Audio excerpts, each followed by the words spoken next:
Assalamualaikum warahmatullahi wabarakatuh. Ini pertemuan kita yang berikutnya, KD 33. Menerapkan alur pemrograman dengan struktur bahasa pemrograman komputer. Yang pertama menggunakan bahasa natural.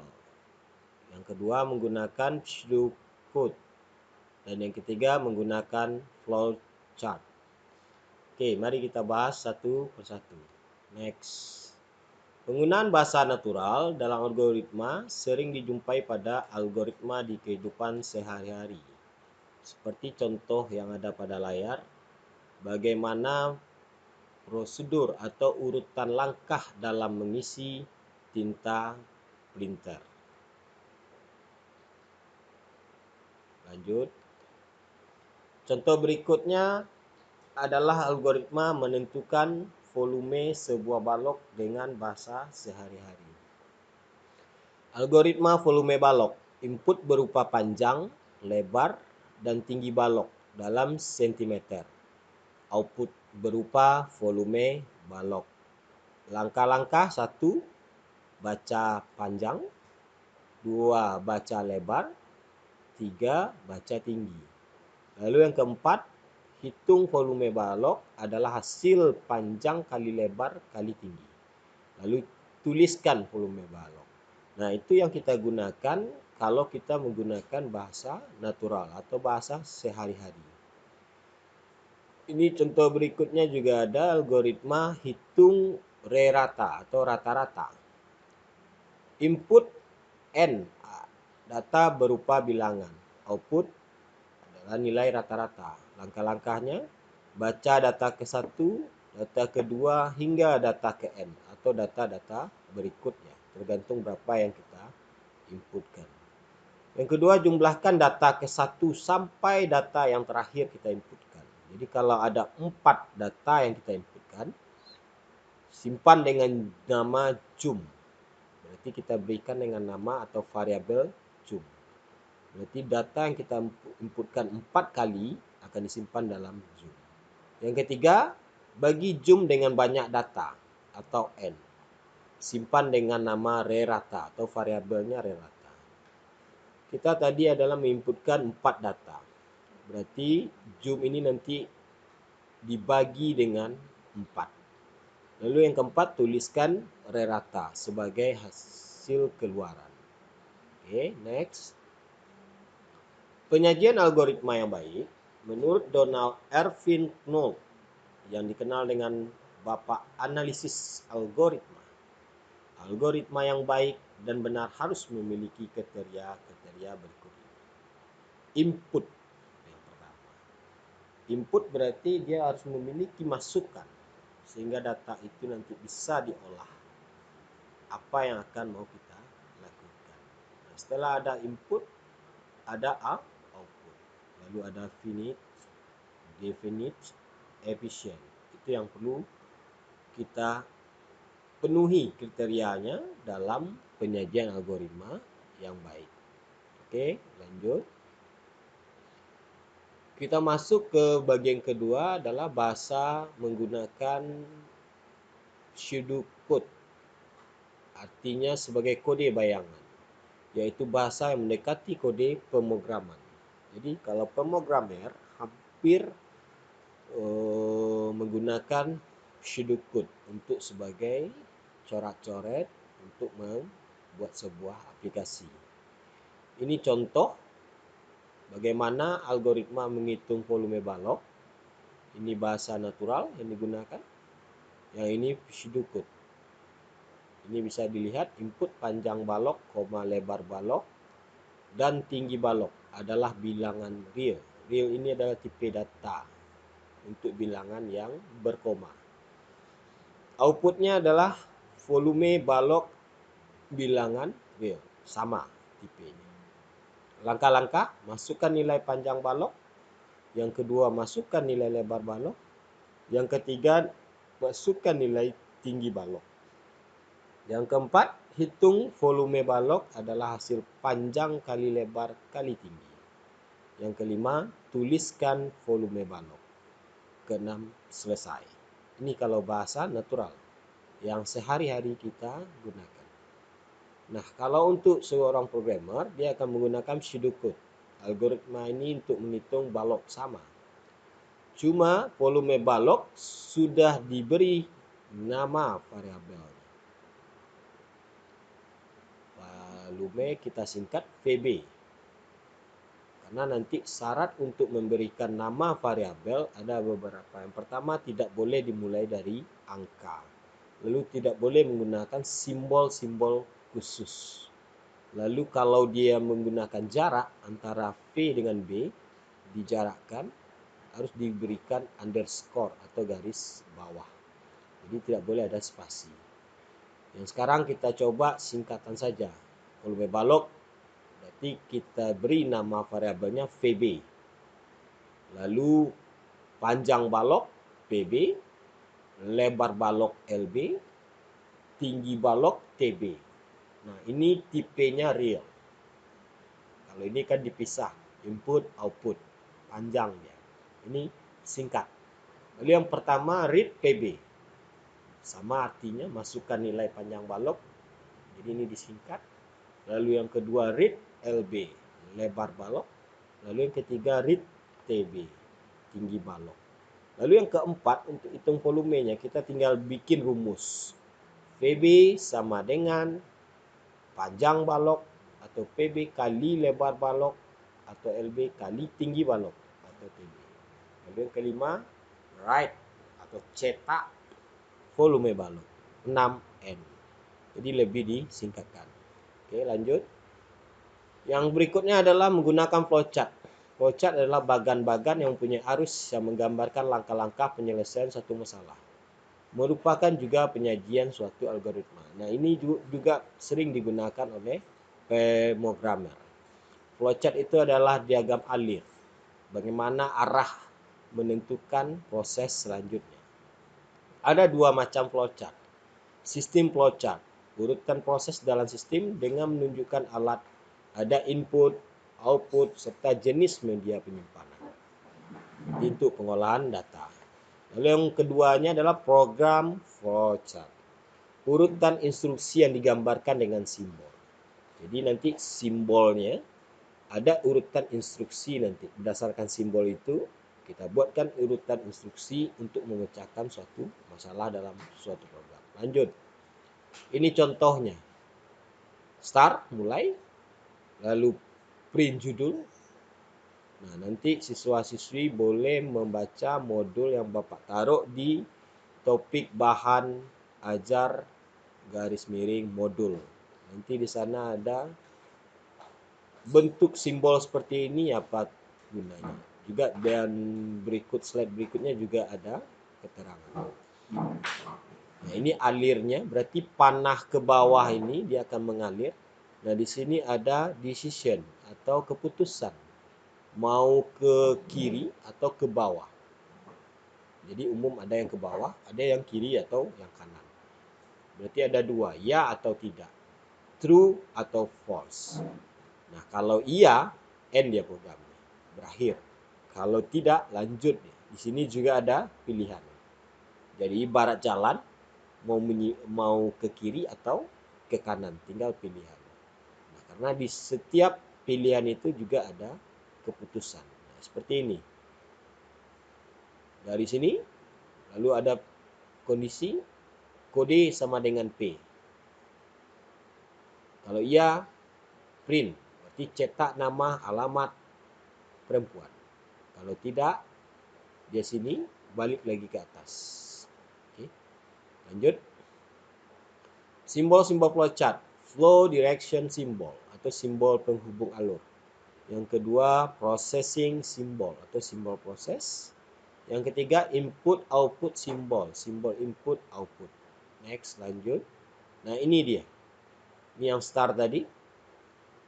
Simbolnya namanya adalah terminator, fungsinya sebagai awal dan akhir. Makanya antara awal dan akhir itu sama simbolnya. Simbol start dan simbol end. Nah, kalau ini adalah panah. Boleh panahnya ke arah kanan atau ke arah kiri, ke bawah atau ke atas. Nah, ini garis alir atau flow line. fungsinya sebagai arah. Jadi harus kemana dialek. Lalu ini ada simbol untuk preparation atau deklarasi. Ada juga sebagai proses inisialisasi atau pemberian harga awal. Jadi variabel seperti contoh volume balok tadi, bagaimana mengitungnya. Nah, bagian yang VB, PB, LB, TB, titik 2 real, nah itu adalah proses inisialisasi. Kita memberikan nama variabel, lalu kita tetapkan tipenya. Apakah dia real, integer, float, double, banyak nanti. Tergantung dengan permasalahan yang akan kita selesaikan. Lalu inputnya apakah kalau ada numerik dan non numerik. Berarti numerik ada proses kabataku, kali bagi tambah kurang.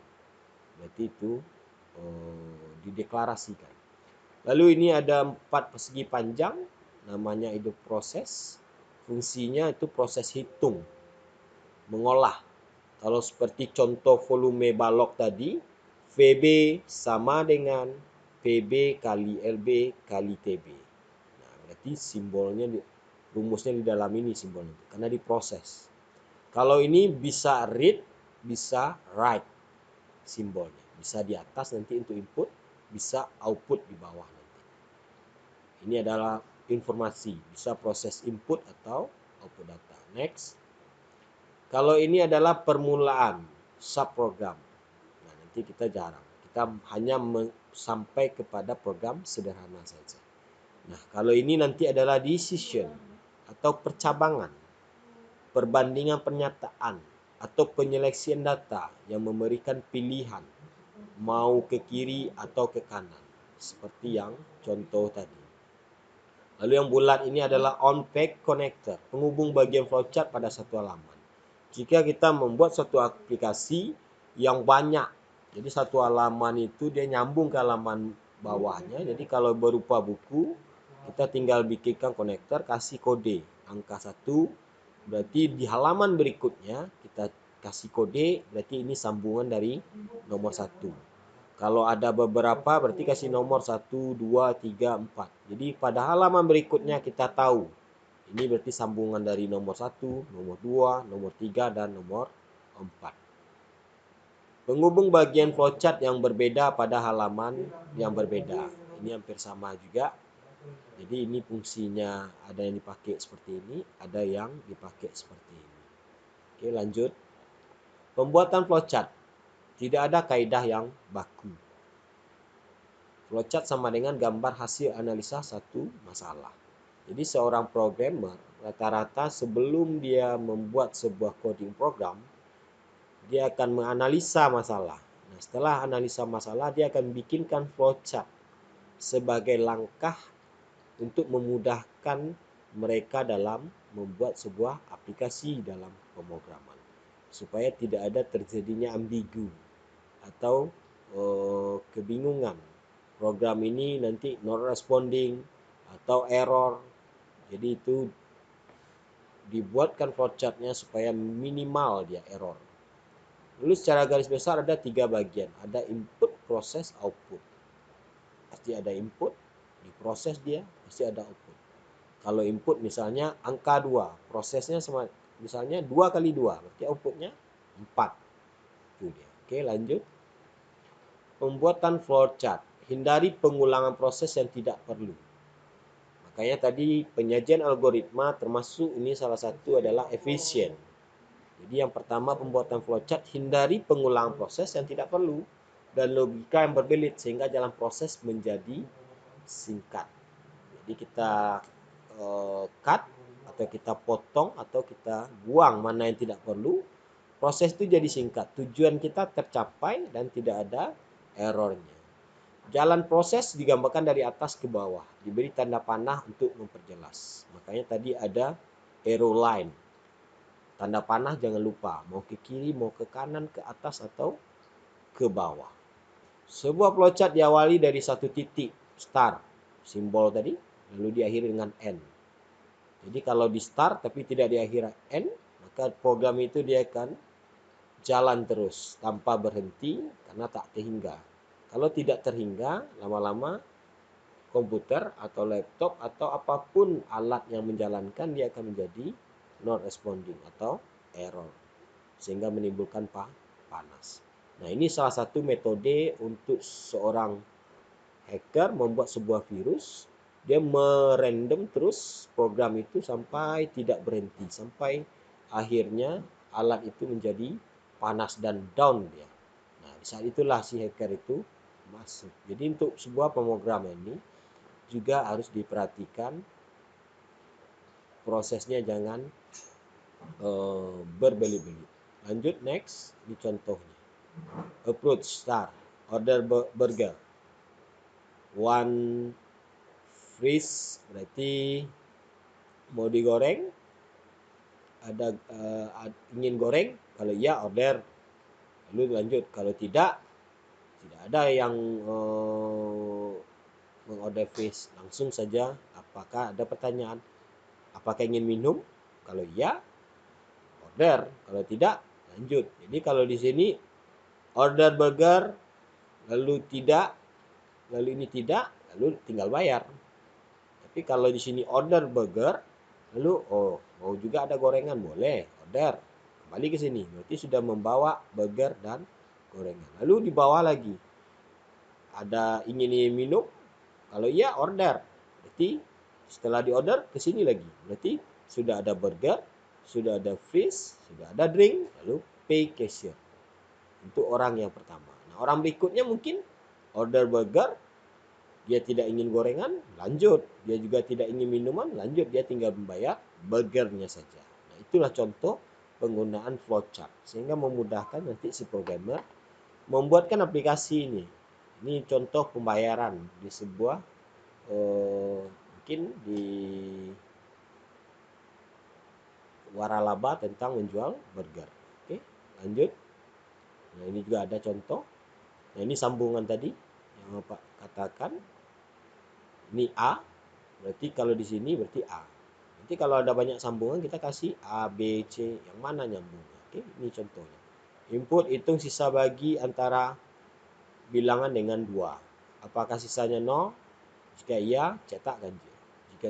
Jika iya, cetak genap, berarti Y, atau true. Ini tidak atau false. Oke, lalu N. Next. Nah, ini tugas diskusi, nanti coba kalian buatkan algoritma untuk menghitung luas dan keliling lingkaran dengan memasukkan berupa jari-jari. Jadi menghitung luas dan keliling lingkaran. Nanti kalian tuliskan di kertas atau di buku, lalu nanti di foto, silakan di upload nanti. Nanti Bapak kasihkan linknya. Lalu yang kedua, buatlah flowchart. Jadi yang pertama ini nanti coba kalian buat algoritma menggunakan bahasa natural, lalu bahasa pseudocode-nya seperti apa. Lalu yang kedua, buat flowchart dari algoritma dari soal nomor 1. Jadi kalian membuat simbol flowchart-nya nanti. Mulai dari start. Lalu variabel apa yang kalian pakai. Yang ketiga, buatlah algoritma untuk mengecek bilangan di antara 2 bilangan masukan. Apakah sama ataukah lebih besar salah satunya. Ini nomor 3 dan nomor 4 tidak usah, kalian tinggal buat nomor 1 dan nomor 2 saja. Oke, cukup. Silakan kalau untuk penambahan materinya seperti yang Bapak sampaikan di awal, ada Bapak letakkan di topik bahan ajar garis modul garis LKPD. Oke, Assalamualaikum warahmatullahi wabarakatuh.